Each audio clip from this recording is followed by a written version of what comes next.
Ethanol పరిశ్రమకు వ్యతిరేకంగా ఆందోళనలతో నిన్నటిదాకా అట్టుడికిన నిర్మల్ జిల్లాలో ప్రస్తుతం సంబరాలు జరుగుతున్నాయి. పనులు నిలిపివేతకు రాష్ట్ర ప్రభుత్వం ఆదేశాలు జారీ చేయడం పట్ల ప్రజల్లో హర్షం వ్యక్తమవుతోంది.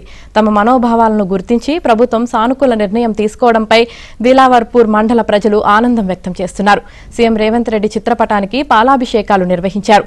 తాము కాంగ్రెస్ ప్రభుత్వానికి వ్యతిరేకం కాదని, గత ప్రభుత్వం తీసుకున్న నిర్ణయానికి వ్యతిరేకంగానే ఉద్యమం చేసినట్లు చెబుతున్నారు. తమకు సహకరించిన ప్రజాప్రతినిధులు, అధికారులకు వారు కృతజ్ఞతలు తెలిపారు.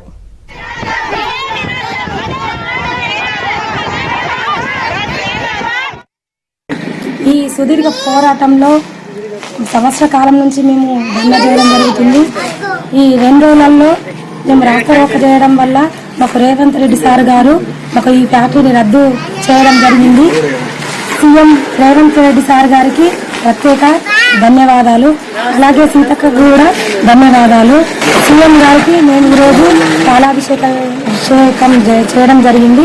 పేరు పేరున రేవంత్ రెడ్డి సార్ గారికి